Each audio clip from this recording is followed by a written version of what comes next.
On a routine cross-country flight, a simple request for a glass of water sets off a chain reaction that no one saw coming. Dr. Serafina Hayes, a brilliant astrophysicist on her way to accept a major award, found her quiet dignity challenged by a flight attendant, consumed by a quiet, simmering prejudice. What Elena Walsh, the flight attendant, didn't know was that her every dismissive glance and venomous whisper was being observed. She couldn't possibly have guessed that the unassuming man in seat 14B wasn't just another passenger. He was the one man who could shatter her career with a single sentence, and he was about to walk down the aisle and deliver a lesson in humility at 35,000 feet that would reverberate through the entire airline industry. Aura Airlines Flight 815 was a silver arrow slicing through the crisp morning sky, a routine shuttle from New York's JFK to San Francisco. Inside the cabin was a familiar hum of recycled air, quiet chatter, and the gentle clinking of the beverage cart. For Dr. Serafina Hayes, settled into her window seat, 22A the flight was a necessary bridge between two worlds. She was leaving behind the familiar constellations of her research at Columbia University to step into the spotlight at the Kavli Symposium on Gravitational Waves, where she was the keynote speaker and the recipient of their prestigious Pioneers Medal. Serafina was a woman of quiet, formidable grace. Her intellect was as sharp as a shard of obsidian, yet her demeanor was calm, a steady gravitational force in any room she entered. She carried herself with an unstated confidence that some mistook for aloofness, but was in reality the profound peace of someone who spends her days contemplating the vast, silent dance of the cosmos. About an hour into the flight, she felt the familiar dry tickle in her throat that signaled it was time for her medication. It was a simple twice-daily pill for a thyroid condition, nothing dramatic, but essential. She unzipped her leather satchel, retrieved the small bottle, and waited for the beverage service to reach her row. The senior flight attendant working her section was a woman named Eleanor Walsh. Eleanor had the brittle, oversprayed blonde hair and the thin, painted-on smile of someone who had been flying the same routes for 25 years and had long ago traded genuine warmth for a shield of procedural efficiency. She moved her cart with a practiced, almost aggressive rhythm. "Something to drink?" she asked the man in the aisle seat, her voice a practiced, tinny melody. "Just a coffee black," he said. "And for you?" she asked the woman in the middle seat. "I'll have a ginger ale, please." Eleanor poured the drinks with swift, economical movements. When she turned her gaze to Serafina, the melody vanished. The smile didn't falter, but the light in her eyes flickered out, replaced by a flat, indifferent stare. "And you?" Elena's tone was clipped. "Could I please have a glass of water?" Serafina asked, her voice calm and clear. She held up the small prescription bottle, slightly a silent explanation. Elena's eyes darted from Serafina's face to the bottle and back again. A flicker of something annoyance, perhaps, or suspicion crossed her features. "We'll be coming through with the full beverage service shortly," she said, her voice a shade cooler. It wasn't a refusal, not exactly, but it was a pointed delay. "I understand," Serafina replied, maintaining her poise. "I just need to take this now.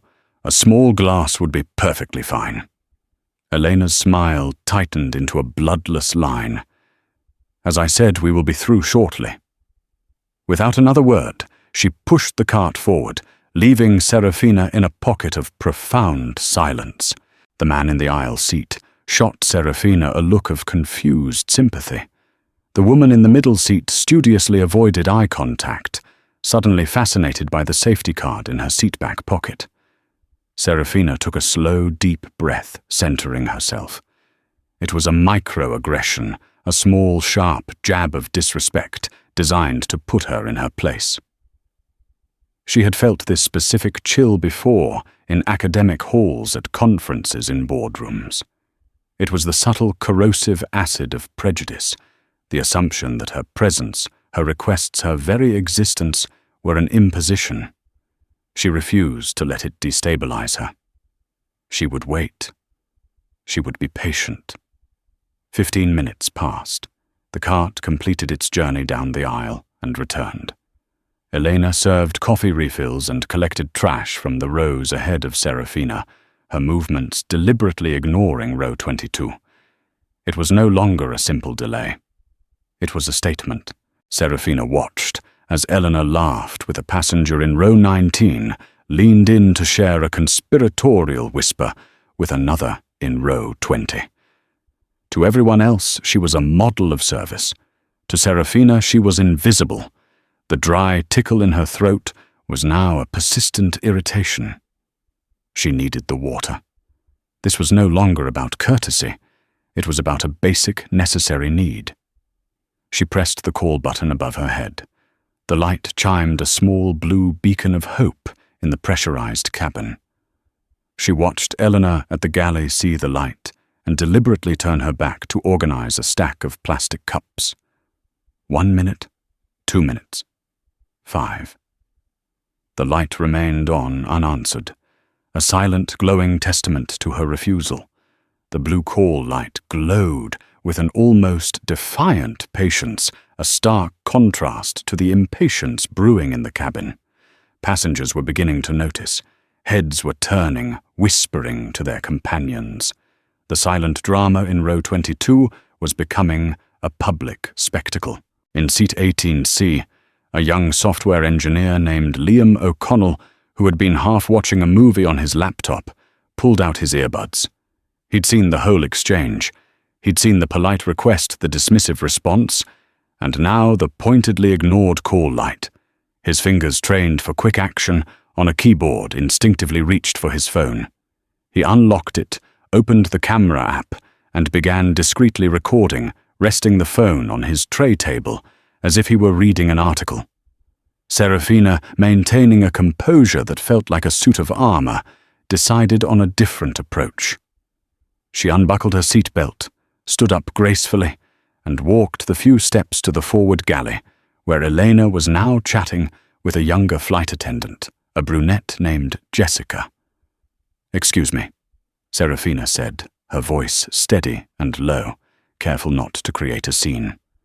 Elena turned slowly, her expression curdling from feigned cheerfulness to open irritation.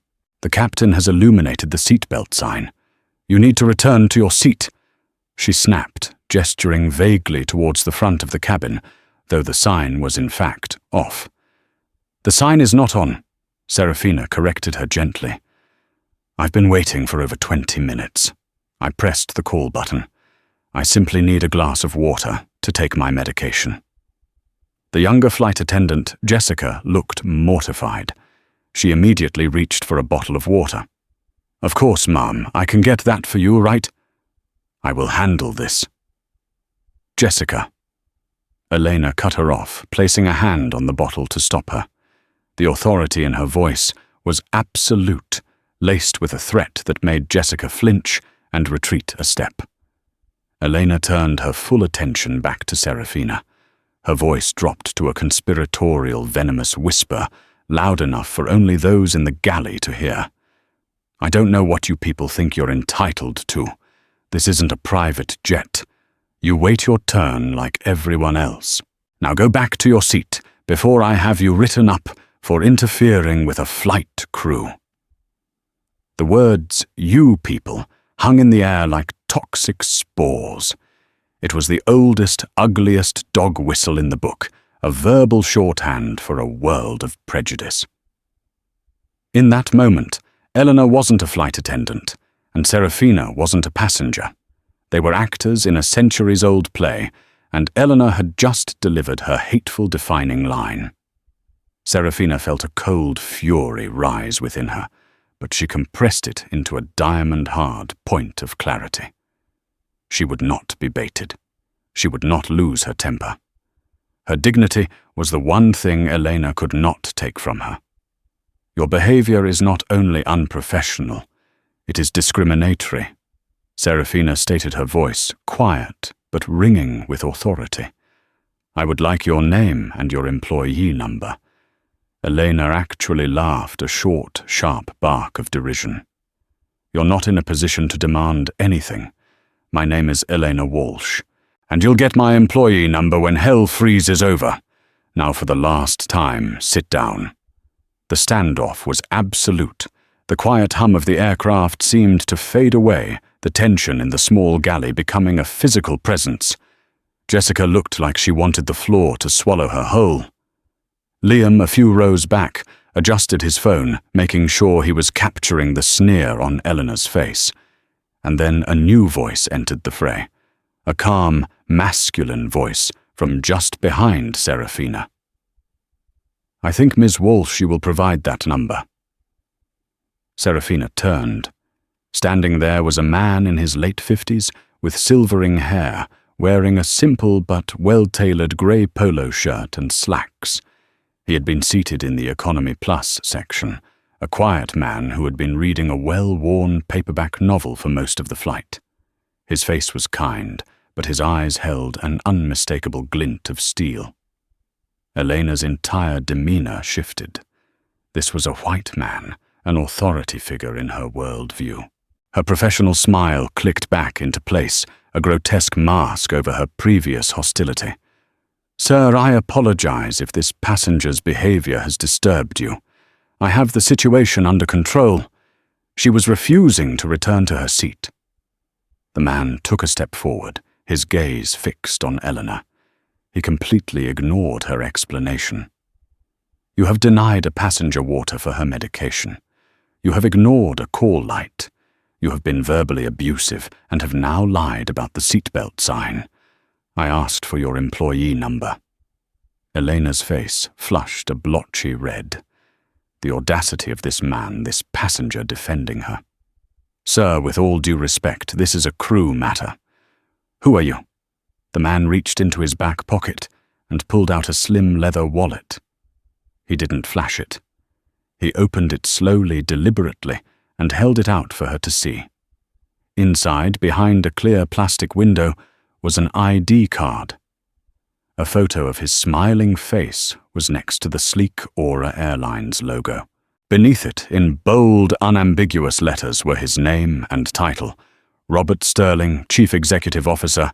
The galley, the entire front cabin, fell into a vacuum of absolute silence. The only sound was the distant drone of the Rolls-Royce engines, suddenly sounding like a funeral dirge. Elena Walsh's face went from blotchy red to a horrifying waxy white. Her jaw hung slack, her painted smile frozen in a rictus of terror. The shield of her seniority, her uniform, her 25 years of bitter entitlement had just been vaporized. She was standing there, utterly exposed before the man who owned the very air she was breathing. Time seemed to stretch and warp in the confines of the galley. Robert Sterling's ID remained extended, a silent, damning indictment. Elena Walsh stared at it, her mind refusing to process the reality before her. The quiet man from Economy Plus, the one she hadn't given a second thought to, was the architect of her entire world, and she had just set a torch to it. Mr. Sterling slowly closed his wallet and returned it to his pocket. His movements were calm, deliberate, which somehow made them more terrifying. He wasn't yelling. He wasn't making a scene. He was radiating a cold, surgical disappointment that was far more potent than any outburst. He turned his back on the petrified flight attendant and addressed Serafina directly. His entire demeanor softened the steel in his eyes, replaced by a profound and genuine regret. Dr. Hayes, he said, his voice now imbued with a warm respect that stunned her. He knew her name. On behalf of every single person who works for Aura Airlines, from our baggage handlers to our board of directors, and most especially from myself, I am so deeply and profoundly sorry. What you have just experienced is an unforgivable failure. It is a betrayal of our promise to our passengers, and a violation of the basic human decency we demand from our staff." He gestured towards the first-class cabin, a hushed and curtained-off world of luxury at the front of the plane. "Please allow me to escort you to a seat in first class. I will get you your water myself, and anything else you may require for the remainder of your journey to San Francisco." Serafina was for the first time speechless. The sheer cinematic unlikeliness of the situation was staggering. The CEO, on her flight, in disguise, witnessing the very behavior she had been steeling herself to report through anonymous bureaucratic channels later. "Thank you, Mr. Sterling," she finally managed, her voice regaining its composure. "That is very kind." He offered her his arm, a gesture of old-world chivalry that felt both surreal and deeply respectful. As he escorted her past the first few rows, the passengers who had witnessed the event stared in wide-eyed astonishment. Liam O'Connell lowered his phone, his recording, now containing a twist worthy of a Hollywood blockbuster. Once Serafina was comfortably settled in the plush leather of seat 1A, a glass of chilled water with a slice of lemon appearing instantly in her hand, Robert Sterling turned his attention back to the crew. He spoke to Jessica, the junior attendant, his voice low but firm. "Jessica, you will handle first class for the rest of the flight. Please attend to Dr. Hayes's every need. Inform the captain we will be a few minutes late with our service." Jessica, looking both terrified and relieved, nodded mutely. Then Sterling turned back to the galley. He didn't escort Elena away. He didn't yell. He did something far more powerful. He picked up the handset for the cabin's public address system. The familiar two-tone chime echoed through the plane, silencing all remaining chatter. Every passenger looked up towards the speakers. "Good morning, ladies and gentlemen, this is Robert Sterling speaking." His voice was calm, authoritative, and carried to every corner of the aircraft. "Some of you may not know me, but I am the CEO of Aura Airlines. I fly on our planes, often unannounced, like today, to ensure that the standards of safety and service we promise are the standards we deliver." He paused, letting the weight of his introduction settle. "Today on this flight, we failed. We failed to live up to those standards. One of our passengers, a distinguished and respected guest, was treated with a level of disrespect that is utterly unacceptable. She was denied a basic courtesy, ignored and spoken to in a manner that I will not tolerate on any Aura Airlines flight ever." The cabin was tomb silent. You could hear the faint click of a seatbelt being adjusted 3 rows away. "I have personally apologized to the passenger in question." He continued, his voice hardening slightly. "But I also want to apologize to all of you. You paid to fly with us to be treated with dignity and respect, and watching a fellow passenger be mistreated erodes that trust. Let me be unequivocally clear. There is no place for prejudice, for rudeness, or for a lack of basic human kindness at this airline. Our uniform is not a shield for poor behavior. It is a symbol of a promise to care for every single person who steps onto our planes. Today, that promise was broken by one individual. I am here to tell you that it will be rectified. Thank you for your attention." He hung up the phone. It was the most astonishing public address anyone on that flight had ever heard. It wasn't a corporate, pre-written statement. It was a raw, direct, and unambiguous declaration of values from the man at the very top. He then walked back to the galley. He spoke to Elena in a voice too low for anyone else to hear. There was no argument, no pleading. Elena simply nodded her face, a mask of blank shock. She took off her service apron, folded it with trembling hands, and walked to the back of the plane, where she took a jump seat and did not move for the remainder of the flight. She stared straight ahead, a statue carved from regret, her 25-year career evaporating into the thin air outside the window. The rest of the flight to San Francisco passed in a strange, hyper-aware tranquility. Jessica, the junior flight attendant, served Serafina with a trembling but deeply earnest kindness, refilling her water before she had to ask, offering her snacks from the first-class basket, and speaking to her with a deference that bordered on reverence. The atmosphere in the main cabin had shifted too. The public apology had cleared the air, replacing the awkward tension with a shared sense of gravity and astonishment. Passengers looked at Serafina, now seated in 1A, with a mixture of awe and respect, as if she were a civil rights icon who had just staged a protest at 35,000 feet. Robert Sterling returned to his original seat in Economy Plus, a deliberate move to show he wasn't seeking privilege for himself. For the next 3 hours he worked quietly on a laptop, but his presence was a palpable force. He had transformed from an anonymous passenger into the living embodiment of the airline's conscience.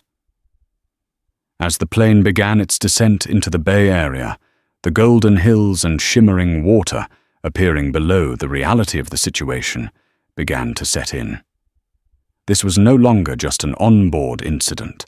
It was about to become a major corporate event.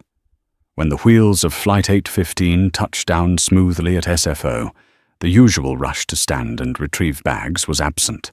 The plane taxied to the gate in an unusual quiet. As the seatbelt sign pinged off, Mr. Sterling was the first to his feet. He walked to the front, waiting by the cockpit door. He caught Serafina's eye and gave her a small, reassuring nod. The jet bridge connected with a dull thud. The cabin door opened, but instead of the usual gate agent, 2 people in dark corporate suits and a uniformed airport security supervisor stepped onto the plane. They spoke quietly with Mr. Sterling. He then personally escorted Serafina off the aircraft before any other passengers. "Dr. Hayes," he said, as they walked down the jet bridge. "I have a car waiting to take you to your hotel. Please, it's the absolute least we can do. I've also taken the liberty of upgrading your return flight and ensuring your entire journey with us, past and future, is on the house. It's a small gesture, but I hope it conveys our sincerity." "Mr. Sterling, that's truly not necessary," Serafina began. "But I appreciate the gesture, and I deeply appreciate your intervention." "It was my duty," he said simply, "and I hope you have a wonderful and successful symposium." Just as she was about to leave, a young man hurried to catch up with them. It was Liam O'Connell, the engineer from 18C. "Excuse me, Dr. Hayes, Mr. Sterling," he said a bit breathlessly. "My name is Liam. I saw everything, and I recorded it." He held up his phone. "I just wanted you to have it, in case you needed it as evidence. The way she spoke to you was disgusting." Serafina and Sterling exchanged a look. This changed the dynamic completely. An objective third-party recording. "Thank you, Liam," Mr. Sterling said, shaking the young man's hand firmly. "I'm going to have my head of corporate communications, who is waiting just inside, take your contact details. Your willingness to get involved is commendable." As Serafina was led away to her waiting town car, she looked back. She saw Elena Walsh being escorted off the plane by the security supervisor and the 2 suits. Her face was ashen, her movements stiff and robotic. She wasn't in handcuffs, but she was a prisoner of her own actions, being led towards an inevitable corporate execution. The other passengers filed off slowly, many of them nodding respectfully towards Mr. Sterling as they passed their faith in the airline, paradoxically restored by its spectacular failure. Elena was taken not to an airport police station, but to a sterile, windowless HR office deep within the terminal. The 2 suits were Catherine Pierce, the Vice President of Human Resources, and David Chen, the airline's Chief Legal Counsel. They had been scrambled from their downtown offices the moment Sterling had sent a terse, powerful email from the plane's Wi-Fi. The meeting was short and brutal. "Elena," Catherine began, her voice devoid of emotion. "You have been with Aura Airlines for 25 years. 26 in May," Elena whispered, her voice hoarse. "We have a zero-tolerance policy for discriminatory behavior and passenger abuse. Today, you violated that policy in the most egregious way possible, and you did so in front of the CEO of the company." Catherine slid a form across the table. "You are suspended without pay, effective immediately pending a full investigation. Given the circumstances, I would advise you to prepare for the termination of your employment." Elena looked at the paper, the black letters swimming before her eyes. The investigation was a formality. Her career was over. The life she had built, the seniority, the travel benefits, the pension she was just a few years away from, was gone. It had all been undone by a refusal to pour a simple glass of water. The internal investigation at Aura Airlines moved with the speed and force of a lightning strike. What was normally a process mired in union grievances and bureaucratic red tape was supercharged by two factors: the direct testimony of the CEO and the crystal-clear 4-minute video provided by Liam O'Connell. David Chen, the chief legal counsel, knew that in the age of social media, this incident was a ticking time bomb. Liam's video could surface at any moment, and the airline had to be ahead of the narrative. Robert Sterling, however, saw it differently. This wasn't about PR damage control. It was about institutional soul-searching. "I don't want to bury this," Sterling told his executive team in an emergency conference call. "I want to own it. I want to dissect it, understand how it happened, and use it as a catalyst to make us better. This isn't a Eleanor Walsh problem. She's a symptom. The disease is complacency." He ordered Catherine Pierce from HR to conduct the most thorough review of a flight attendant's record she had ever undertaken. "I want to see everything," he commanded. "Every performance review, every passenger comment card, every formal complaint, no matter how minor." What they found was staggering. For 2 decades, Elena Walsh's record had been superficially clean. She received satisfactory marks for procedural competence. She knew the safety protocols. She could manage the beverage service. She was always on time. But when the investigators started digging into the qualitative feedback, the optional comment fields on post-flight surveys, and the informal complaints that never escalated to a formal write-up, a dark and undeniable pattern emerged. Over the last 10 years, there were 17 separate instances of passenger complaints lodged against her. 12 of those complaints came from people of color. The language was eerily similar: dismissive, rude, condescending, made me feel unwelcome, seemed to serve everyone around me but ignore me. A black businessman flying to a conference noted the flight attendant B. Walsh spoke to me as if I were a child, questioning why I was seated in business class. A Latino family on vacation wrote, "She refused our children a second juice box while giving them to the kids in the row behind us, saying, 'We need to save some for others.'" An Asian couple mentioned her impatient and sharp tone when they asked for help with a customs form, a courtesy she had patiently extended to a white passenger moments earlier. Each complaint had been logged by a mid-level HR manager named Frank Miller. And each time the resolution was the same: spoke with employee, acknowledged feedback, no further action required. Frank, it turned out, was a close friend of Eleanor's husband. He had been burying these complaints for years, protecting his friend's wife under the guise of managerial discretion. The system designed to flag problematic employees had been corrupted from within. When Catherine Pierce presented the findings to Sterling, his face was grim. "Fire Frank Miller. he said, his voice cold as ice. Today. No severance. For cause. He wasn't just negligent. He was an accomplice. He enabled this toxic behavior to fester for a decade. Armed with this mountain of evidence, the case against Elena was airtight. Her union representative, a grizzled veteran named George, met with the airline's legal team. He looked at the file, then watched Liam's video on a laptop. He saw the sneer, heard the "you people" comment with perfect clarity. He closed the laptop and sighed a deep, weary sound. "There's nothing I can do," he told Elena over the phone. "They have you dead to rights. The CEO's testimony, the video, the 10-year paper trail of identical complaints. They're calling it a pattern of racial bias. If you fight this, they will take it public, and you will be destroyed. My advice: resign. Pray they don't sue you." The word resign hit Eleanor like a physical blow. It meant foregoing the severance package that came with termination. It meant a black mark on her record that would make her unemployable in the industry. Her pension, which she was so close to securing, would be significantly impacted. That evening, Eleanor sat at her small kitchen table, the termination papers in front of her.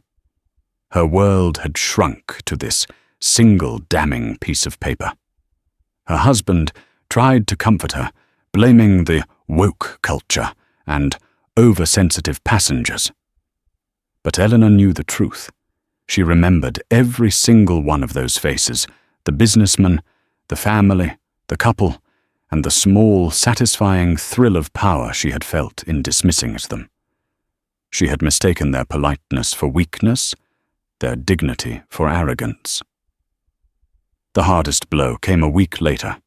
Her daughter, a sophomore at UCLA, whose tuition was paid for by Eleanor's flight benefits, and salary called her. Someone had leaked the story to an airline industry blog. It didn't mention names, but the details were specific enough. Her daughter had connected the dots. "Mum, is it true?" she asked, her voice trembling. "What they're saying online about what happened on that flight?" Elena tried to defend herself, to spin the story, but the words felt hollow.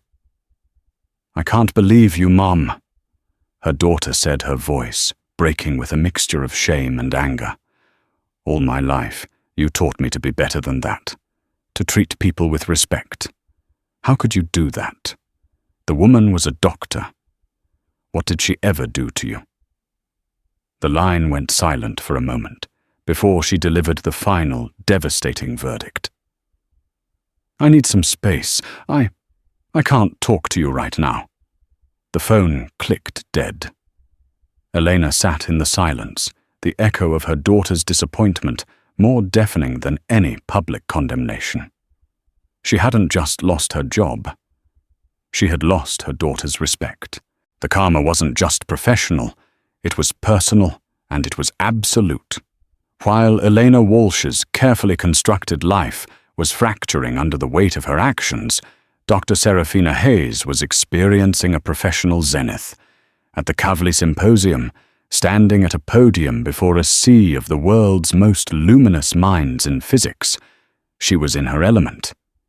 She spoke not of conflict or disrespect, but of the universe's grand and silent poetry, the faint, primordial echoes of creation detectable by instruments of incredible sensitivity. Her keynote address on the resonant signatures of post-inflationary gravitational waves was met with a thunderous standing ovation. In this world of pure intellect and cosmic discovery, the ugly, cramped drama of Flight 815 felt like a distant, insignificant nightmare. She had compartmentalized it, resolving to deal with it through official channels upon her return. She had no idea that the incident had already escaped the confines of her memory and was about to ignite a digital wildfire. The catalyst was Liam O'Connell. After returning home, the young engineer felt a growing sense of civic duty. He held in his hand a perfect 4-minute capsule of injustice. Fearing it would be buried by a corporate PR machine, he sent the file to a trusted friend who worked as a producer for a prominent online investigative journalism outlet. Within hours, the story headlined, "Aura Airlines, CEO flying incognito, witnesses flight attendant's racist tirade against acclaimed astrophysicist," was published. The video was embedded at the top. The internet's reaction was instantaneous and explosive. The video didn't just go viral, it detonated. On Twitter, the hashtags "Raks fly with dignity," "Aura Airlines CEO," and "Ultra Justice for Daytot Hayes" trended globally within 12 hours. The clip of Elena's face contorted in a sneer as she uttered the words, "You people lost cess," was clipped, turned into a GIF, and became a digital symbol of casual everyday racism. TikTok creators made videos dissecting every second of the interaction. On Facebook, millions shared the post, accompanied by their own stories of similar encounters. Dr. Serafina Hayes's professional photograph was suddenly everywhere, her calm, intelligent face a stark contrast to Eleanor's venomous whisper. She was no longer just a brilliant scientist. She was an unwitting icon. For any other corporation, this would have been a 5-alarm fire, a public relations apocalypse. Inside Aura Airlines' gleaming headquarters, the atmosphere was one of controlled panic. The communications team, led by a crisis management veteran named Cynthia Doyle, had a standard playbook for this issue, a carefully worded lawyer-approved statement expressing deep regret, announce the termination of the employee promise, an internal review, and then go silent, allowing the notoriously short attention span of the news cycle to find its next target. Robert Sterling, however, walked into the emergency board meeting and threw the playbook into the shredder. "No," he said, his voice cutting through the panicked chatter. "We are not hiding. We are not issuing a soulless press release. We are not treating this as a problem to be contained. This is a moment to define who we are." Cynthia was aghast. Robert, with respect, going public personally is an enormous risk. They'll crucify you. They'll call it a systemic failure, a rotten corporate culture. "Good." Sterling shot back, his eyes glinting with a defiant fire. "Because it was a systemic failure. Frank Miller in AR buried complaints for a decade. Our training was clearly inadequate. Elena Walsh was a symptom of a disease we allowed to fester through complacency. The culture wasn't strong enough. I will not stand by and pretend this was one bad apple.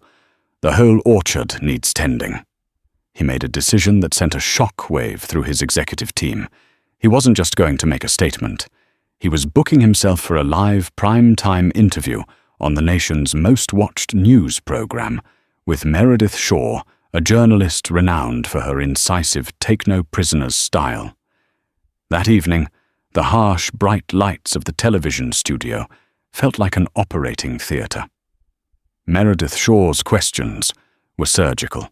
"Mr. Sterling," she began, her tone sharp but professional, "millions are horrified by what they saw on that video. How is it possible that a flight attendant with a documented history of complaints was allowed to fly for your airline for over 2 decades?" Robert Sterling looked directly into the camera, speaking not to Meredith but to every person watching. "It's possible because we as a company failed. I, as its leader, failed. We had a system that allowed managers to bury complaints to protect their friends. We had a culture where procedural competence was valued more than basic human decency. There is no excuse for it. What Dr. Hayes experienced was a disgrace, and the fault lies not just with one employee, but with the leadership that created the environment for that behavior to go unchecked. The failure is mine." The raw, unflinching accountability was breathtaking. He then pivoted. "But I did not come here tonight just to apologize. I came here to make a promise." He proceeded to unveil the Aura Promise initiative, a comprehensive multi-million-dollar overhaul. He gave the program's names, substance, and a clear mission.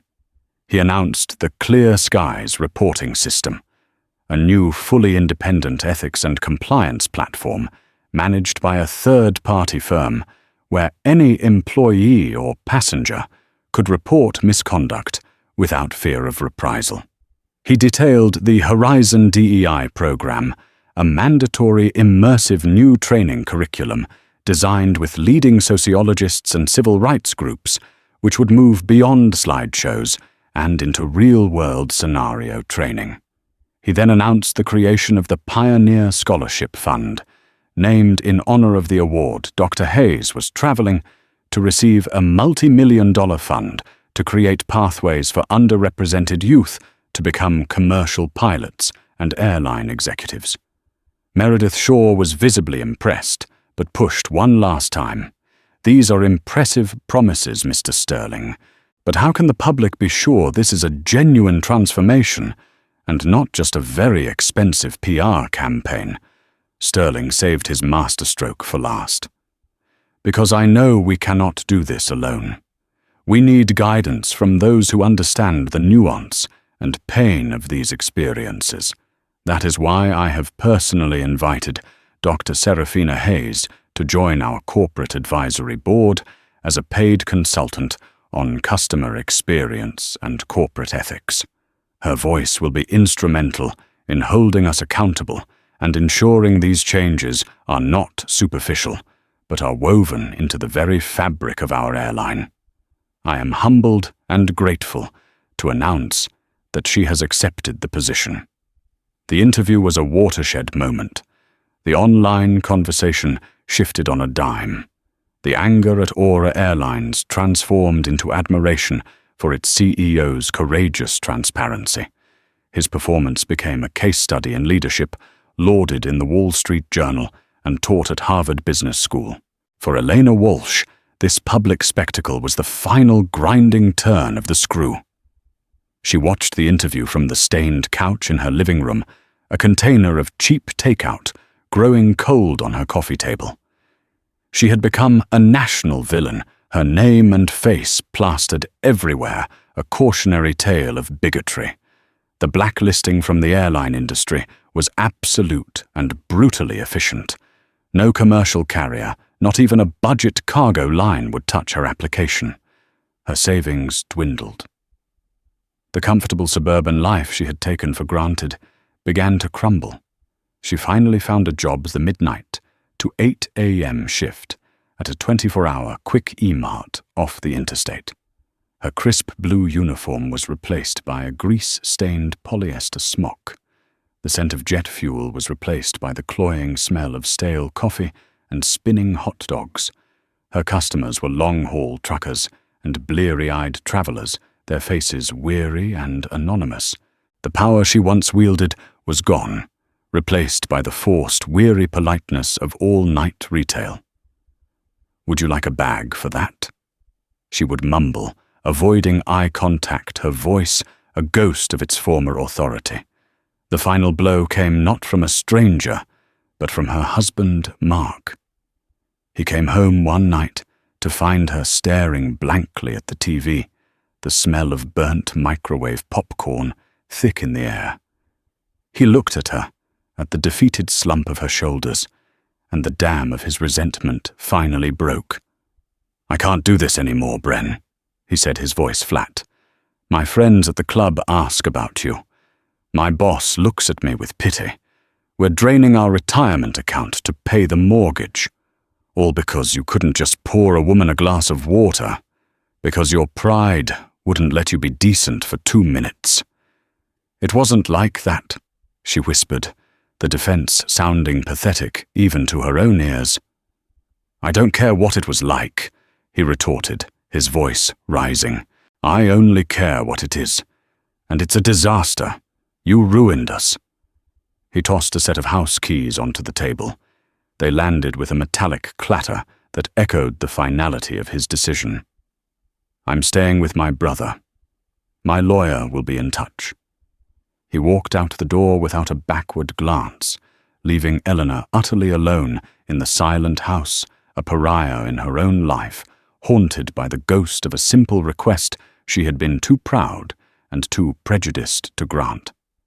The karma was complete, a meticulous and devastating dismantling of a life built on a foundation of quiet contempt.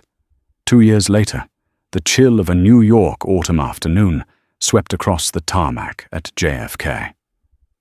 Dr. Serafina Hayes walked through the bustling Aura Airlines terminal, a place she now navigated with a complex mixture of memory and purpose. She was en route to Geneva, invited to consult on the data analysis from a new dark matter detection project at CERN. In the time that had passed, her life had bifurcated in a way she'd never anticipated. She remained first and foremost a woman of science, her mind most at home among the elegant equations that described the cosmos. But the incident on Flight 815 had given her another unexpected role, that of a public advocate and a quiet but firm agent of corporate change. The transformation within Aura Airlines was no longer a headline, it was the ambient reality. Serafina noticed it in the small things. The gate agents were no longer just processors of boarding passes. They made eye contact. They smiled with genuine warmth. They proactively offered assistance to a family struggling with a stroller.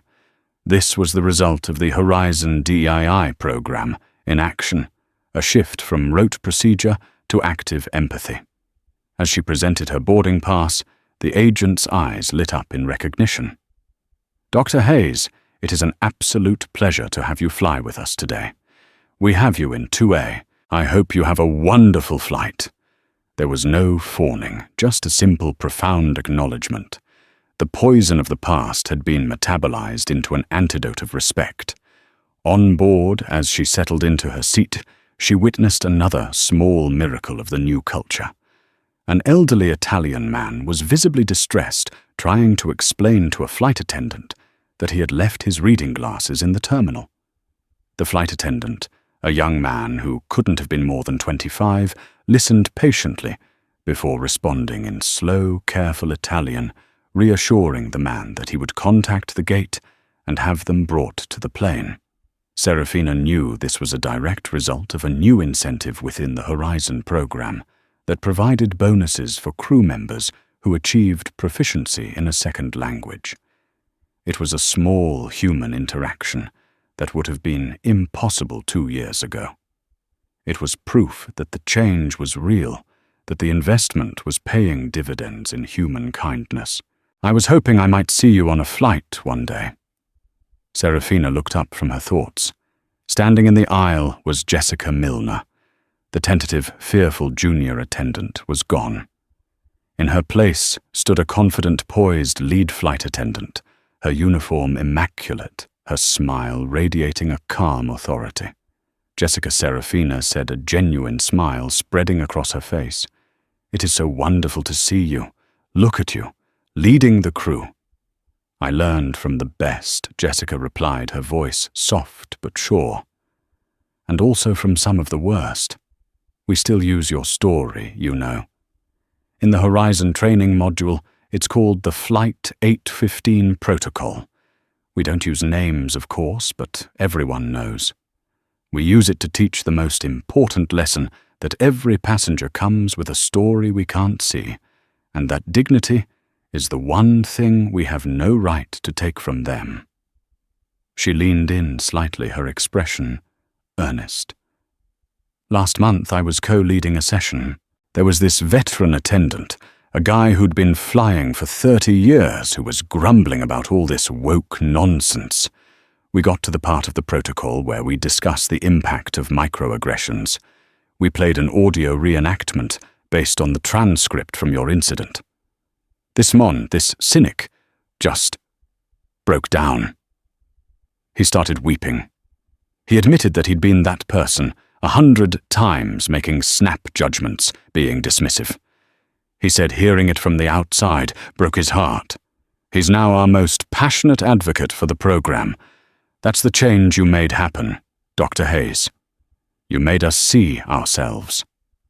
Serafina was deeply moved. "Thank you for telling me that, Jessica. But the change belongs to all of you who were willing to make it."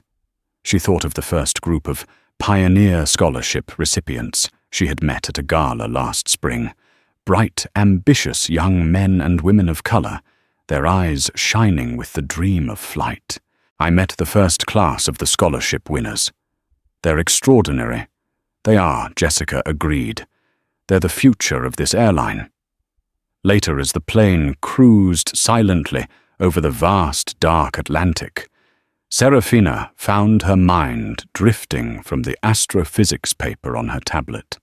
She recalled a tense advisory board meeting from 6 months prior. A new CFO looking to trim budgets had proposed scaling back the ongoing Horizon training from a biannual requirement to every 2 years. Serafina, the quiet academic among titans of industry, had spoken up. She explained that DEI wasn't a vaccine you get once. It was like physical training requiring constant exercise to maintain strength and prevent atrophy. She framed the program not as a cost center, but as the very core of the Aura brand identity that Robert Sterling had so publicly forged in the crucible of that crisis. The board had listened. The budget was protected.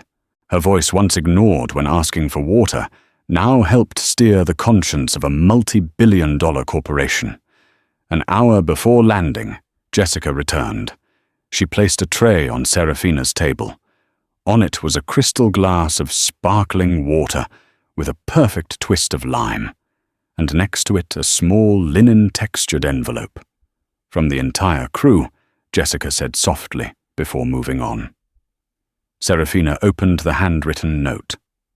"Dr. Hayes, in our training, we talk about the dignity standard, the principle that basic respect is not a service we offer, but a standard we must meet. Your grace in the face of its absence is what inspired that term. We wanted to thank you not for the incident, but for what you allowed us to become in its aftermath. You helped us find a better horizon. Thank you for your strength and for helping us learn how to fly right. Sincerely, Jessica and the crew of Flight 112. A single tear traced a path down Serafina's cheek. She looked out the window at the deep, star-dusted blackness, a view that always felt like home. She thought about her work, her quest to understand the universe.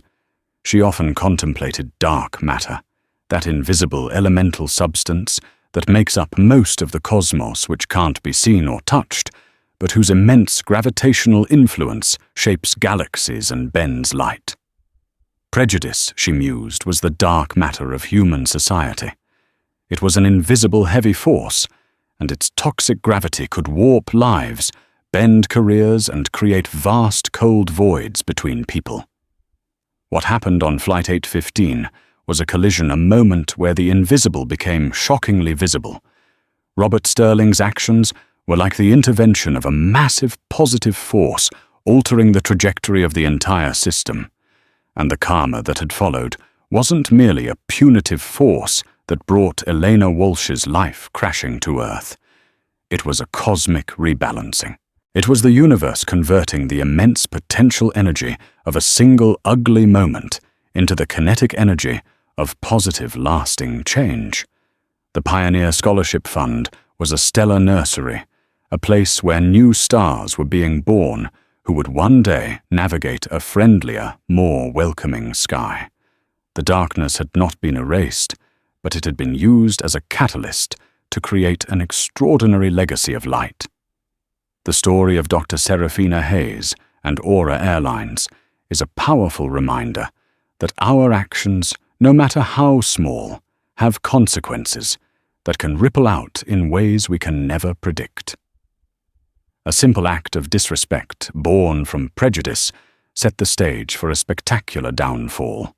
But more importantly, an act of courage from Serafina's unshakable dignity, from Liam's quick thinking to record the truth, and from Robert Sterling's decisive leadership, turned a moment of crisis into a catalyst for incredible positive change. It proves that one person standing up for what is right can inspire an entire corporation to rediscover its soul. What would you have done in that situation? As a passenger, as a fellow crew member? Let us know your thoughts in the comments below. We read every single one. If this story moved, you please give this video a thumbs up, share it with someone who needs to hear it, and be sure to subscribe to our channel for more real-life stories of drama justice and the powerful unwavering hand of karma. Thank you for listening.